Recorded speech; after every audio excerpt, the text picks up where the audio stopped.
క్రైస్తలో June 22వ తేదీ 2024. ఈరోజు దేవుని వాక్యం. ప్రభువు దృష్టికి మిమ్మును మీరు తగ్గించుకొనుడి, అప్పుడాయన మిమ్మును హెచ్చించును. యాకోబు రాసిన పత్రిక 4వ అధ్యాయం 10వ వచనం. ప్రియమైన సహోదరి సహోదరులారా, దేవుని దృష్టిలో తన్ను తాను నిజంగా తగ్గించుకునేవాడు మన దేవుని గొప్పతనాన్ని అంగీకరించడం ద్వారా, ఆయన అద్భుతమైన మహిమను గుర్తించడం ద్వారా ప్రభువు ముందు తన్ను తాను హృదయపూర్వకంగా మార్చుకుంటాడు. ప్రభువు లేకుండా మనం ఏదీ చేయలేమని ఒప్పుకోవాలి. ఇది అన్ని విషయాల్లో ఆయన్ను విశ్వసించటం, ఆయన శక్తితో మరియు ఆయన అంతిమ మహిమ కోసం ఆయన సిద్ధం చేసిన మంచి పనిని నిర్వహించడానికి ఆయన పైన ఆధారపడాలి. ప్రభువు తన పిల్లలందరి కోరిన విధంగా మనం జీవించాలి.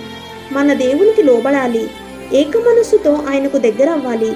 ఆయన గొప్ప మహిమ కోసం ఆయన సన్నిధిలో మనల్ని మనం తగ్గించుకుందాం. ఆమేన్. God bless you.